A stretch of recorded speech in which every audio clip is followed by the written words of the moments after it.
चलिए, इस क्वेश्चन का आंसर आप में से बहुत सारे लोगों ने देने की कोशिश की, बट अगेन मैं आपको क्वेश्चन का आंसर दूं पढ़कर। Sol and Julia Crane, both age 48, are married and filed joint return for 2022. Sol received a distribution of 80,000 from his employer pension plan. तो पेंशन प्लान से हमको डिस्ट्रीब्यूशन हुआ है, ध्यान रखिए। और अभी आपको पीछे पढ़ाया गया था कि compensation include अलमनी and earn income but not pension, तो पेंशन नहीं आना चाहिए सर। ठीक है, तो 80,000 हमें यहां पर ये कंसीडर नहीं किया जाएगा। In addition, Soli and Julie earned interest 3,000 in 22 in their joint saving account. तो अब यहां पर अगर हम देखें तो सर वो दोनों इंक्लूड नहीं होंगे, 80,000 वो भी इंक्लूड नहीं होने वाला है। On January, Sol contributed 3,000 for himself and 3,250 for his spouse. अब बताइए, अब तो आंसर दे दीजिए आप लोग, कितने की डिडक्शन मिलेगी? कंपनसेशन यहाँ पे 0 है, बताइए। अभी भी कई स्टूडेंट आंसर नहीं दे पा रहे हैं। Am I audible to all of you और नॉट? आई गेस मेरी आवाज अभी भी नहीं पहुंच रही, मुझे लगता है। चैट बॉक्स में प्लीज कंफर्म कीजिए मेरी आवाज आ रही है नहीं आ रही है। Hello,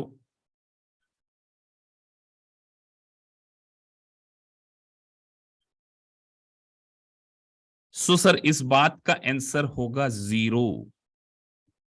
0 is the correct answer. Sir क्यों 0 इज द करेक्ट आंसर? अरे मैंने अभी आपको क्या रूल बताया, मैंने क्या बोला? लेसर ऑफ 6,000 और 100% इंक्लूडेबल कॉम्पनसेशन। तो जब यहां पर कॉम्पनसेशन कुछ है ही नहीं, तो 0 और 6,250 में सबसे लेस क्या है, तो क्या डिडक्शन मिलेगी? तो इस बात का आंसर किसी ने दिया था 0 क्लास में, एक स्टूडेंट थे आई गेस। कौन थे वो स्टूडेंट? वो थे अंकुर गोयल, जिन्होंने आंसर दिया था 0। तो इस क्वेश्चन में यहां पर ब्रेन इसलिए बनाया था, आप लोगों का ब्रेन टीजर क्वेश्चन था कि सर यहां पर हमें 0 नाम की डिडक्शन मिलेगी, 0 डिडक्शन मिलेगी, क्योंकि यहां पर कॉम्पनसेशन कुछ भी नहीं है। तो आपको एक बात याद रखना है कि सर इस क्वेश्चन में हमें यह भी ध्यान रखना पड़ेगा 6,000 for each and 12,000 for couple if age is less than 50।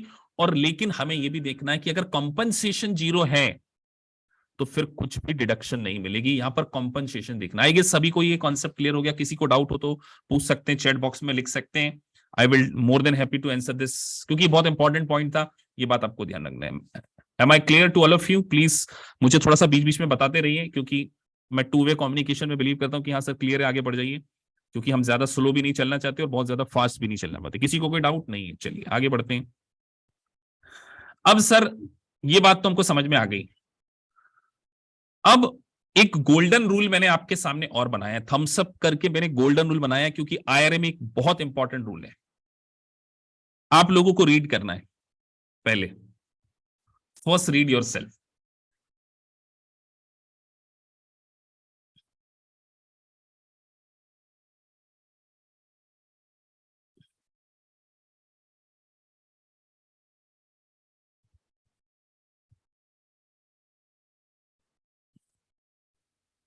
Yes Jyoti, बताइए आपको क्या डाउट है इसमें, आप मेंशन कर सकते हैं, आपने हैंड रेस किया है।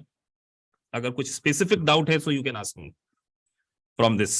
और एक बहुत इंपॉर्टेंट रूल मैं आपके सामने पढ़ दूं पहले, फिर ज्योति का डाउट ले लेते हैं। Contribution can still made to an IRA even if non deductible. This often called non-deductible IRA because there is no deduction upon contribution and because earning on tax upon withdrawal, the non-deductible IRA is less advantage than deductible IRA. अब अंकुर का question है कि sir क्या ये double taxation हो जाएगा? Double taxation कैसे हो गया? डबल टैक्सेशन कैसे हो गया? हाँ, अब आपका एक क्वेश्चन बहुत वैलिड क्वेश्चन है कि सर मैंने 20,000 की इनकम कमाई। अब मैं आपको सीधे स्क्रीन पे ले चलता हूं, एक्सेल शीट के ऊपर ले चलता हूं, जिससे आप खुद आंसर देंगे अंकुर कि इट इज डबल टैक्सेशन और सिंगल टैक्स।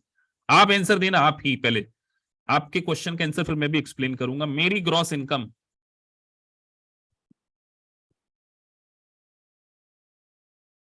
लेट से 9,000 है या 90,000 है, और मैंने डिपॉजिट किया है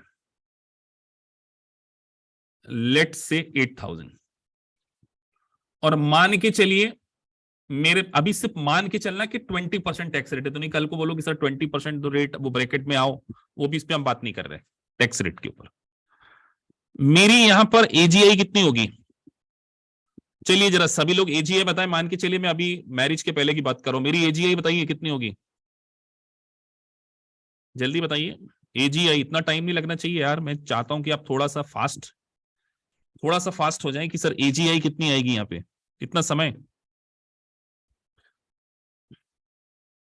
अंकुर ने तो बता दिया, बाकी सब क्या सोच रहे हैं? 30 सेकंड से कम में आंसर देना चाहिए एजीआई का। सर क्या मजाक करते हो, 90,000 है, एडजस्टमेंट में आईआरए में डिपॉजिट किया, मैक्सिमम डिडक्शन आपको 6,000 की मिलेगी। आप इंडिविजुअल के पॉइंट ऑफ व्यू से बात कर रहे हैं तो आपकी एजीआई कितनी हो गई, 84,000। योर एजीआई इज 84,000, तो इसके ऊपर आपने टैक्स दे दिया।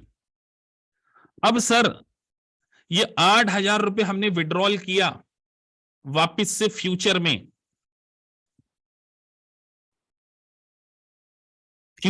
हमने विड्रॉल किया 8,000, तो बताइए क्या यहां पर हमें टैक्स 8,000 पर देना पड़ेगा या 6,000 पर देना पड़ेगा, क्वेश्चन ये। तो याद रखिए विड्रॉल जितने की डिडक्शन मिलती है उसका हमने पहले ही रूल पढ़ लिया है ना। क्या हमको डिडक्शन 8,000 रुपए की मिली थी या 6,000 रुपए की मिली थी? तो डिडक्शन से ज्यादा कभी भी टैक्स नहीं लगाया जा सकता, ये गोल्डन रूल आप ध्यान रखिए। डिडक्शन से ज्यादा कभी भी आपको टैक्स नहीं लगाया जा सकता। लेकिन यहां पर इसी का एक एक्सेप्शन है कि यहां पर आपको टैक्स क्या करना पड़ेगा, फुल विड्रॉल के ऊपर देना पड़ेगा। जितना आप विड्रॉल करते हैं उसके ऊपर टैक्स देना पड़ेगा। दैट्स वाई यहां पर एक बात मेंशन की गई थी। बहुत बढ़िया क्वेश्चन आपने पूछा है, आई एम रियली इंप्रेस कि ये क्वेश्चन बाकी सबके दिमाग में क्यों नहीं आया। इसीलिए तो गोल्डन रूल मैंने बोला था आप लोगों से। अब मैं वापस से इसको स्क्रीन शेयर करूंगा आप लोगों के सामने, और अब आप सभी सोचेंगे, टेक्स्ट थोड़ा सा कॉम्प्लिकेटेड है, थोड़ा सा, ज्यादा नहीं।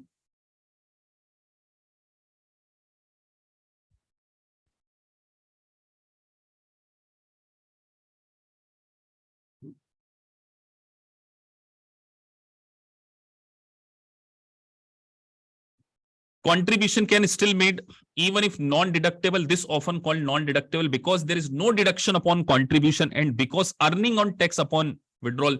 Non-deductible IRA is less advantage in deductible IRA. तो सर यहां पर हमें डबल टैक्सेशन लग जाएगा। तो अंकुर आपका क्वेश्चन बिल्कुल वैलिड है, यहां पर आपको डबल टैक्सेशन देना पड़ जाएगा अगर आप उस स्टेचुटरी लिमिट से ज्यादा डिपॉजिट करते हैं तो, अदरवाइज नहीं। तो यहां पर आपको ये ध्यान रखना है कि अगर नॉन डिडक्टेबल आयरे हैं तो उसके ऊपर आपको क्या करेगा, डबल टैक्सेशन लग जाएगा। Am I clear to all of you? सभी को ये बात क्लियर है या किसी को कोई डाउट है? चलिए आगे बढ़ते हैं। तो अब सर गवर्नमेंट ऐसा क्यों चाहती है? गवर्नमेंट में लिमिटेशन इसीलिए बनाई क्योंकि गवर्नमेंट नहीं चाहती ना कि आप केवल इनकम टैक्स को बचाने भर के लिए जितना आपको रिक्वायरमेंट नहीं है उससे ज्यादा किसी पर्सनल अकाउंट में आईआरए में डिपॉजिट करें। दैट्स वाई उससे यूएस गवर्नमेंट को दो लॉस होते हैं। दो लॉस क्या होते हैं यार? सोचिए, जो पैसा इकोनॉमी में आना चाहिए अगर आप एक्सपेंडिचर करेंगे, अगर आप सोचिए आप बैंक में पैसा डिपॉजिट नहीं करेंगे तो क्या करेंगे? इकोनॉमी में कहीं ना कहीं इसको खर्चा करेंगे तो गवर्नमेंट को जीएसटी मिलेगा, सेल्स टैक्स मिलेगा। तो बहुत ज्यादा सेविंग भी नहीं चाहते वो लोग कि अगर आप केवल बैंक में पैसा जमा करा के रख दें। अब आगे का एक और कॉन्सेप्ट, अब सर ये जो फंड हमने डिपॉजिट किया था, ये फंड हमने डिपॉजिट किया था फ्यूचर में रिटायरमेंट के टाइम हमारे पास, जब हम सीनियर सिटीजन हो जाए तो हमारे पास अवेलेबल होना चाहिए। तो उन्होंने एक क्लॉज, पेनल्टी क्लॉज यहां पे डाल दिया कि IRA distribution made before age 59.5 are subject to taxation plus 10% penalty. तो आपको यहां पर दोनों देना पड़ेगा। क्या दोनों देना पड़ेगा सर? 10% पेनल्टी भी देना पड़ेगा और टैक्स भी देना पड़ेगा। Some exception to penalty include distributions. तो सर गवर्नमेंट ऐसे स्ट्रिक्ट रूल बना दे कि मैं मेरा पैसा डिपॉजिट करूं और मुझे कोई नेसेसिटी की रिक्वायरमेंट हो जाए तो विड्रॉल करने पे गवर्नमेंट टैक्स तो ले ही ले और पेनल्टी ले, तो उन्होंने कुछ रिलीफ दे दी कि सर किसी की डेथ हो गई, डिसेबिलिटी हो गई, उसकी परमानेंट डिसेबिलिटी हो जाती है तो वो विड्रॉल कर सकता है। यहां पर उसको पेनल प्रोविजन उसके ऊपर अप्लाई नहीं किए जाएंगे, उसको पेनल्टी नहीं देना पड़ेगा, बट उसको टैक्स फिर भी देना पड़ेगा। तो ध्यान रखिए ये 10% जो है वो पेनल्टी क्लॉज के लिए है। मतलब सर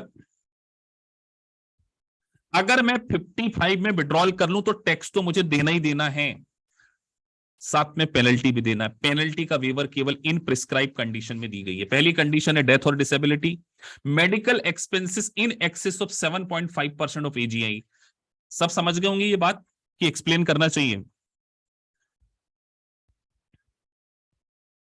अगर किसी पर्सन के मेडिकल एक्सपेंसेस, ध्यान रखिए ये 7.5 पूछा जाएगा आपसे, medical expenses in excess of 7.5% of AGI है, एक्सेस ऑफ 7.5% ऑफ एजीआई, और उसके कारण आप विड्रॉल कर रहे हैं। तो अब मैं आप लोगों को एक क्वेश्चन दूंगा, चलिए वैसे आप लोग कर ही लेंगे। किसी पर्सन की एजीआई 50,000 है, लिख देते हैं, आपको इस एक्सेल पे ले चलते हैं क्योंकि एग्जाम में पूछा हुआ क्वेश्चन है।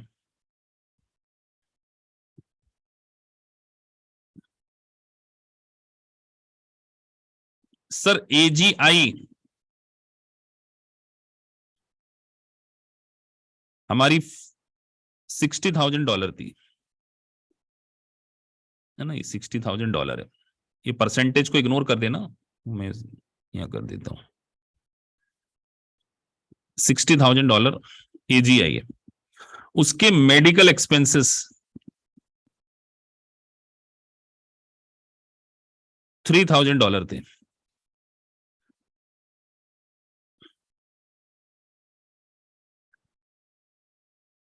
एज थी 55। ऐसे एमसीक्यू पूछे जाते हैं इसलिए मैं लिख रहा हूं ना।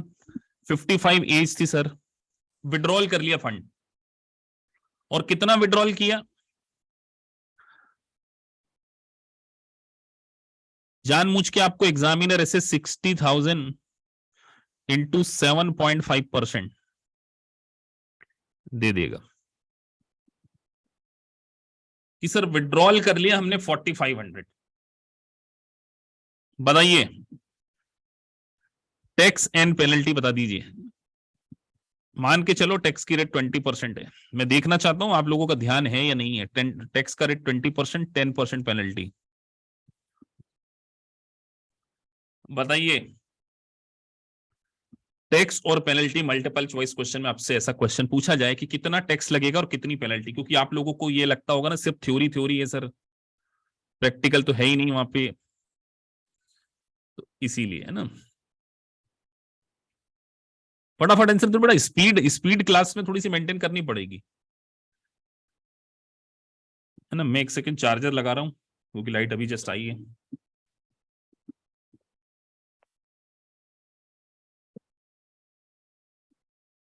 जब तक आप सोच के आंसर तो मैं चार्जर लेके आ रहा हूं।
तो सर यहां पर पेनल्टी नहीं देनी पड़ेगी, देखो हरप्रीत सिंह लिख रहे हैं 600 प्लस 300 पेनल्टी दोनों देनी पड़ेगी। बेटा यहाँ पे पेनल्टी नहीं देनी पड़ेगी, क्योंकि आपको यहाँ पर ये देखना है कि 3000, क्योंकि वहां पर ये नहीं लिखा था विड्रॉल, यहां पे क्या लिखा था। अभी मैं आपको प्रोविजन दिखाऊंगा, तो आप प्रोविजन के ऊपर ध्यान दीजिए, प्रोविजन के ऊपर ध्यान दीजिए। कईयों ने, अभी भी कई बच्चे आंसर नहीं दे रहे हैं। क्या पेनल्टी यहां पर देना पड़ेगी कि नहीं देनी पड़ेगी? पेनल्टी पेनल्टी, निर्भय लिख रहे नो। अंकुर अपने को क्या लगता है, पेनल्टी देनी पड़ेगी नहीं देनी पड़ेगी?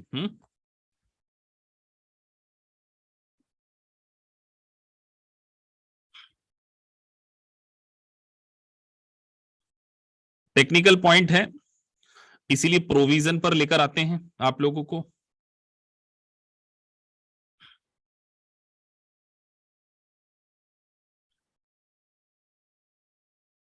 सर सीधी बात है, टैक्स तो देना पड़ेगा।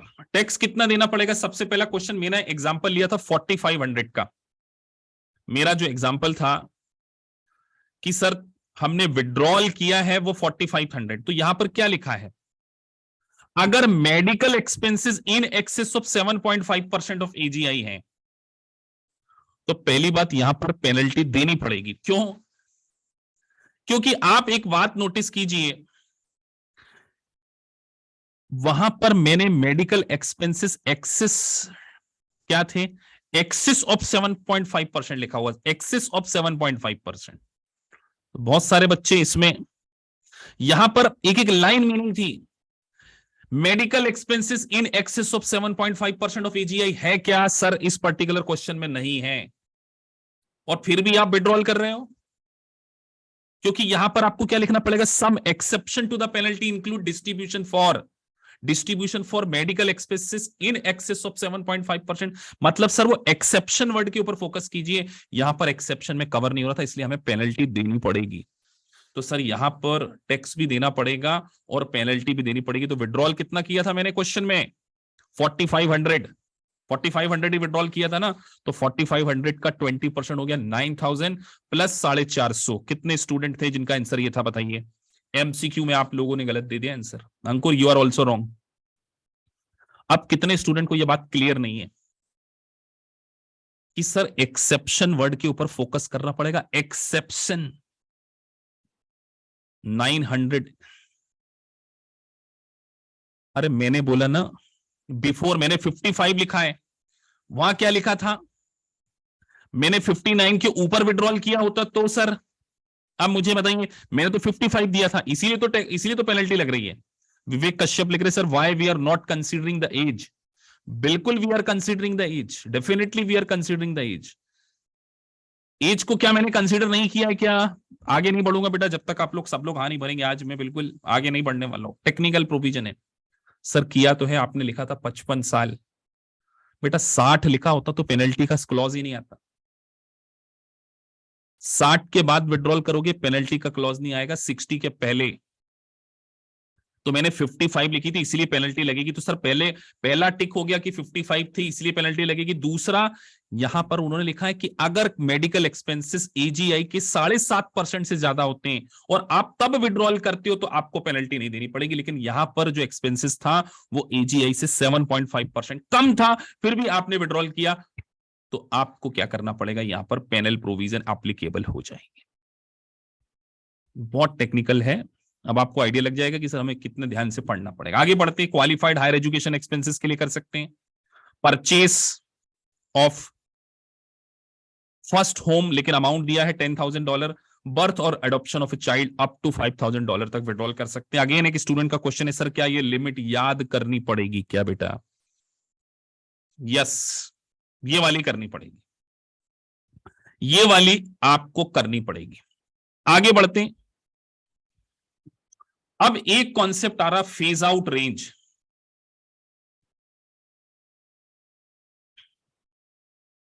Phase out range, most technical part we are going to start. अब आप लोगों को एक मौका दिया है मैंने कि आप पहले इस फेज आउट को समझिए। आज का लेक्चर आपको तगड़ा रिवाइज करना पड़ेगा। तो पहले देखिए, एक बात मैंने यहां पे मेंशन की, मैं बहुत स्लो चलूंगा यहां पे, मैं आगे नहीं बढ़ूंगा। If the tax payer is active participant in employer sponsor retirement plan. अब क्या होता है, जैसे मान के चलो मैं एक ऑर्गेनाइजेशन रन करता हूं, मैंने क्या किया, एक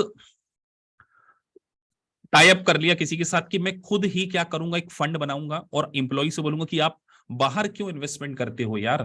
अपनी कंपनी ने एक ट्रस्ट स्टैब्लिश की है, कंपनी एक चैरिटेबल इंस्टीट्यूट बनाया है जिसमें सारे एम्प्लॉयज के फ्यूचर के रिटायरमेंट के टास्क को टेक केयर किएगा, तो आप यहां पे डिपॉजिट कर सकते हो।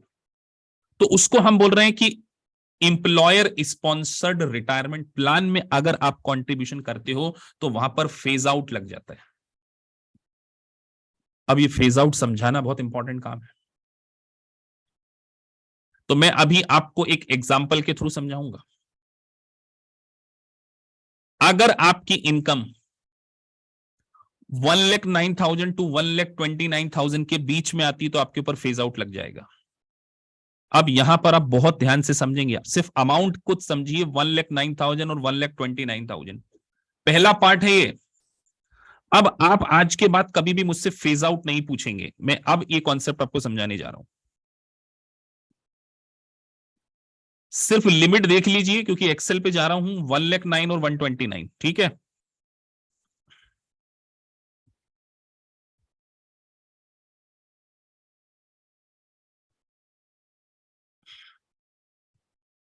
अब बहुत टेक्निकल पॉइंट है सर, सबसे पहले तो आपने लिमिट लिख दी 1,09,000 टू 129,000, ये फेज आउट है।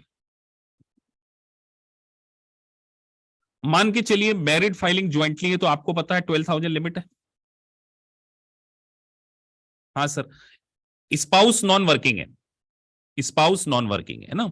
अभी हमने एग्जांपल ले लिया, अगर कोई इंप्लॉय स्पॉन्सर रिटायरमेंट प्लान में कंट्रीब्यूशन करते हैं और अगर मेरी इनकम 1 लाख है, बताइए कितनी डिडक्शन मिल जाएगी, आंसर देते चलना है।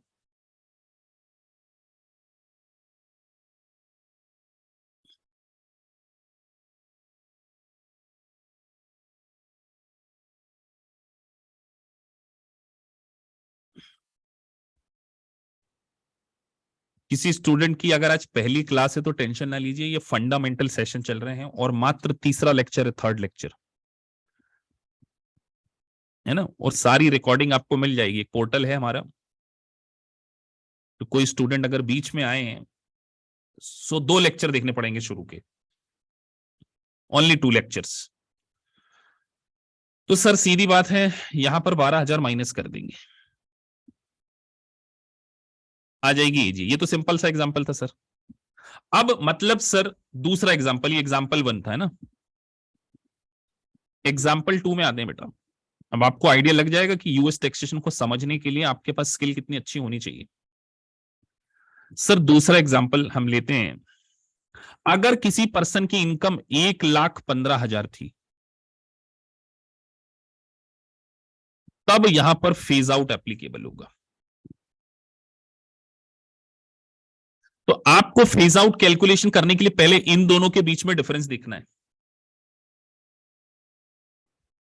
तो सर इन दोनों के बीच में डिफरेंस है 20,000, 20,000 का डिफरेंस है, ये तो समझ में आ रहा होगा ना कि हाँ सर अपर लिमिट और लोअर लिमिट के बीच का डिफरेंस है 20,000। ये परसेंटेज हटा देता हूं, जनरल कर देता हूं।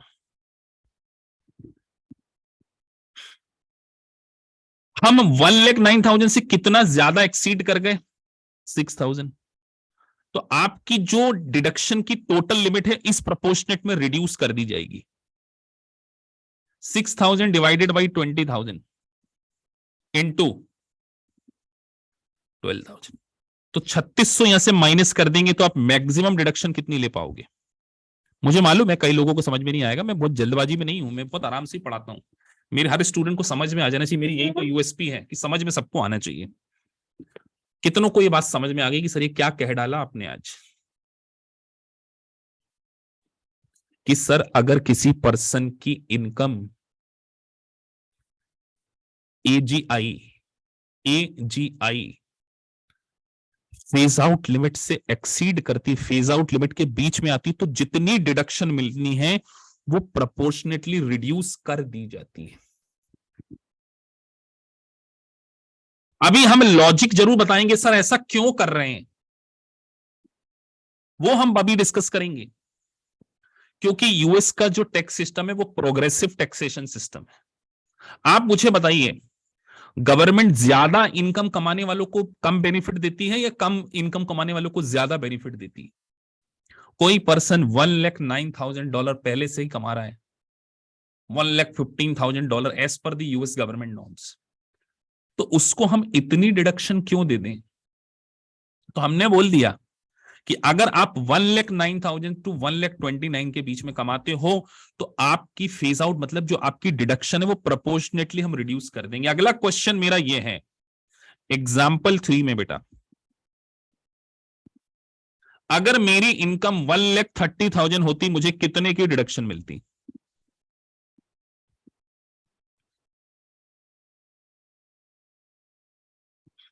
जल्दी बता दो, 30 सेकंड के अंदर आंसर देना चाहिए। अगर मेरी इनकम 130 होती तो मुझे कितने की डिडक्शन मिलती?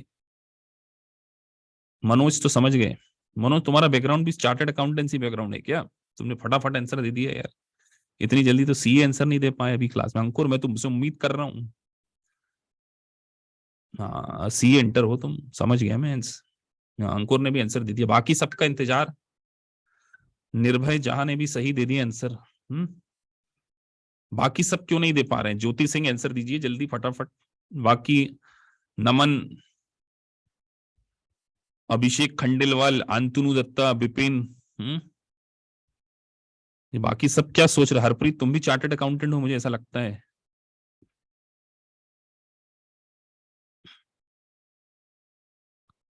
बाकी सब क्या सोच रहे हैं सर? अरे अगर अपर लिमिट से ज्यादा इनकम हो जाएगी 129 130 तो किसी भी प्रकार की इन रिडक्शन नहीं मिलेगी, नील। सर मतलब सीधी बात ये ध्यान रखना है कि अगर हमारी एजीआई, यहां पे वर्ड यूज कर रहा हूं, एजीआई इज 1,09,000 है, 1,09,000 से कम है, 1,09,000 से तो 100% डिडक्शन, 129 के ऊपर चले जाते हैं तो जीरो डिडक्शन, और 19 टू 129 है तो डिडक्शन को प्रोपोर्शनेटली रिड्यूस कर दिया जाएगा। अब मुझे बताइए, जब आप लोग मेन लेक्चर पढ़ेंगे तो क्या कभी मैं वहां पर वर्ड यूज करूंगा फेज आउट, तो क्या आप मुझसे दोबारा पूछेंगे? पहले तो हाँ या ना बता दो, आज ही डिसाइड कर लेते हम सब मिलके। क्योंकि मेन लेक्चर में इट मे बी पॉसिबल मैं उतनी डिटेल में इसको देखो, मैं आपको फंडामेंटल भी पढ़ा दूं, फंडामेंटल में जान निकाल रहे हैं हम लोग, एक एक लाइन पढ़ रहे हैं, तब तो नहीं पूछोगे ना, तब मैं सीधे बोल दूंगा कि क्योंकि फेज आउट एक जगह नहीं है बेटा, इंटायर चैप्टर में बार बार आएगी। तो आपको यह ध्यान रखना है कि उसके कारण जो डिडक्शन है वो रिड्यूस कर दी जाती है। अब अंकुर आपने डाउट पूछा था सर ऐसा क्यों कर रहे हैं, आई गेस आपका डाउट क्लियर हो गया होगा। यस और नो लिख दो कि सर मैंने आपको बताया कि जैसे जैसे इनकम बढ़ती जाएगी यूएस गवर्नमेंट में क्या चाहेगी कि आपको कम से कम डिडक्शन प्रोवाइड की जाए, that's why they have introduce the concept of phase out due to the progressive system of taxation. Very good. Anyone having any kind of doubt they can ask. देखो openly मैं आप लोगों को बार बार मैं अपने देखो वीडियोस में आपसे कहता हूं ना, मेरे डाउट 100% सॉल्व करता हूं, मैं आपको मौका दे रहा हूं, पूछ लो बेटा। यहाँ पे प्रोविजन सामने, मैं भी आपके सामने हूं।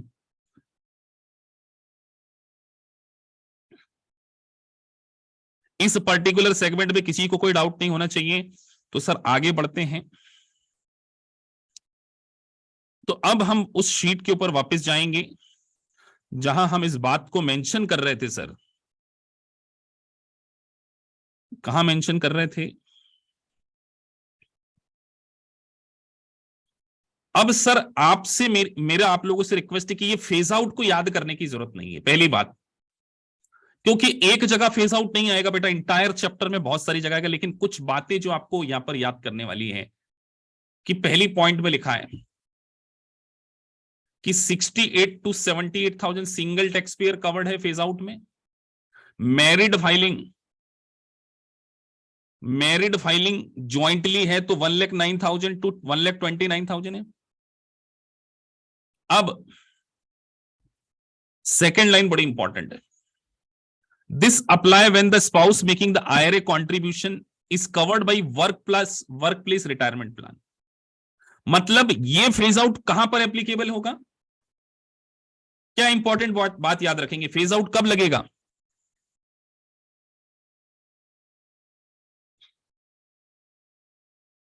फेज आउट कब लगेगा? आंसर दीजिए बेटा।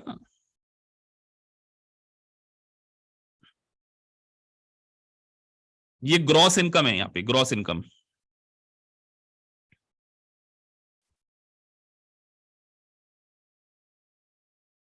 तो सर ये तभी लगेगा जब आप वर्क प्लेस रिटायरमेंट प्लान के अंदर कंट्रीब्यूशन करते हैं।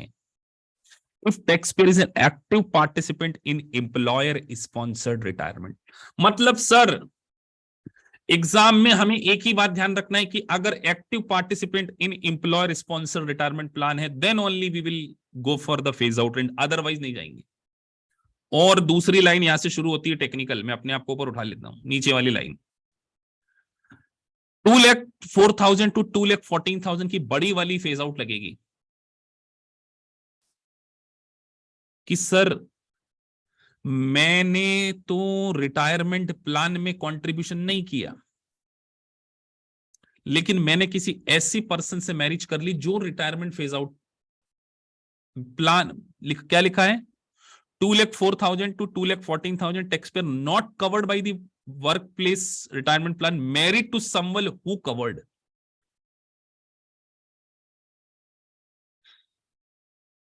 तो सर एक बात ध्यान रखिए कि यहां पर ये लास्ट वाली फेज आउट बड़ी खतरनाक है कि अगर आप मैरिड है और सिंगल फाइलिंग है तो देखो कितनी लिमिट डाल दी उन्होंने, 0 टू 10,000। मतलब वो ये चाहते हैं कि अगर आप मैरिड कपल हैं और आप वर्क प्लेस रिटायरमेंट प्लान में पार्टिसिपेट कर रहे हैं तो आप क्या काम करें?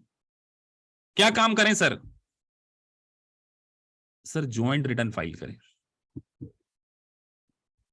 सर जी क्या फाइल करें? ज्वाइंट रिटर्न लिखा है ना, 0 to 10,000 married filing separately return, this apply to tax payer covered by the work place retirement plan. अगर आप सिंगल रिटर्न फाइल करेंगे तो आपको फेज आउट और भी नैरो कर दिया गया आपका।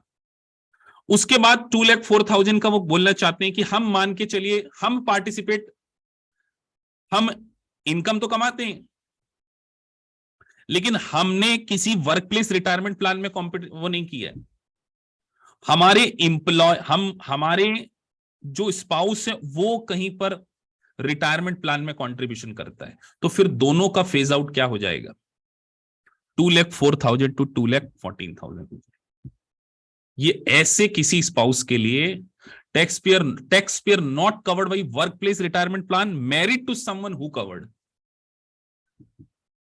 मतलब हमने किसी ऐसे रिटायरमेंट प्लान में कंट्रीब्यूशन कर दिया है, हम तो उस कंपनी में नहीं है लेकिन हमने किसी ऐसे स्पाउस के साथ में मैरिज कर ली है जो कवर है, तब यहां पर क्या हो जाएगा, 2 लाख। लेकिन अगेन मैं आप लोगों को एक बात बताऊं बेटा, ये 68,000, 78,000, 1,09,000, 120, 204 नहीं याद करना पड़ेगा, एग्जाम में गिवन होगा। और ये किसके लिए है? मैरिड फाइलिंग ज्वाइंटली के लिए।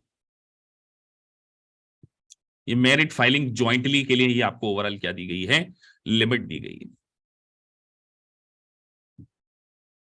तो इसके ऊपर आपको एग्जाम्पल्स और भी दिए जाएंगे इस पार्ट के साथ साथ। यहां पर हमारा वो वाला आयरे फिनिश हो जाता है। कौन सा आयरे? ट्रेडिशनल आयरे। तो अब एक स्टूडेंट का क्वेश्चन है कि सर ये 68 और एक बार इन फेज आउट को और एक्सप्लेन कर दीजिए, प्रॉपर एक्सप्लेन कर देता हूं। देखिए पहले में क्या लिखा है, single tax payer covered by work place retirement plan. मतलब मैं सिंगल हूं, मैं लेट से अमेरिका की अमेरिकन एक्सप्रेस में काम करता हूं, मान के चलना, तो मेरी पर 68 टू 70 होगी।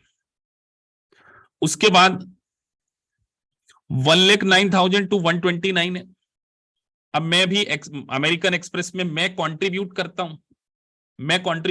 हूं और मेरी वाइफ के लिए भी मैं कंट्रीब्यूट कर देता हूं। टोटल मिला के कितना कंट्रीब्यूट कर देते हैं सर हम, 12,000 रुपए कॉन्ट्रीब्यूट कर देते तो यहां पर फेज आउट 1,09,000 टू 1,20,000।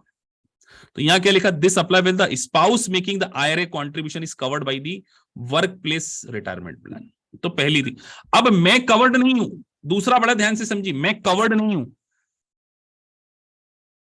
लेकिन मैं किसी ऐसे स्पाउस के साथ में मैरिज कर लेता हूं जो कवर्ड है, तो फिर यहां पे लिमिटेशन कितनी हो गई, 2,04,000 टू 2,14,000 की लिमिट हो गई। Last but not the least, sir हम तो कवर्ड हैं, बट हम दोनों वाइफ और हस्बैंड क्या करते हैं, अलग अलग इनकम टैक्स का रिटर्न फाइल करते हैं, तो यहां पे 0 टू 10,000 की लिमिटेशन हो जाए। तो ये सारे आपको याद करने की जरूरत नहीं है, ये आपको एग्जाम में गिवन होगा। तो सर क्या ट्रेडिशनल फेज आउट यहां पर खत्म हो गया क्या? अभी ट्रेडिशनल में और भी बाकी है, अभी रोथ भी बाकी है, बहुत कुछ बाकी है। ये पहला पार्ट है, सेकंड पार्ट में भी हम इसको डिस्कस करेंगे कि सर, और हम पूरा एक बार डिस्कस करेंगे। और अभी आपको 2,04,000 और 2,14,000 का कल के लेक्चर में एग्जांपल दूंगा। मैं पूरा श्योर हूं कि कई लोगों को ये बात समझ में नहीं आई होगी कि सर ये 2,04,000, और कई स्टूडेंट ऐसे होंगे जो 1,09,000 और 129 में कंफ्यूज हो रहे होंगे, हो रहे हैं ना कंफ्यूज। कल जब मैं आपको इसका क्वेश्चन कराऊंगा, हाँ मुझे मालूम है कुछ को कंफ्यूजन हो रहा होगा, कितनों को हो रहा है कंफ्यूजन, अंकुर को हो रहा है कंफ्यूजन, कोई दिक्कत नहीं अंकुर, कल हम जब सेकंड पार्ट में यहीं से आगे स्टार्ट करेंगे हम क्लास में, इसी के आगे से 2,04,000 और 2,14,000, क्योंकि मेरे को तीनों के एग्जाम्पल आपको बना बना के समझाने पड़ेंगे।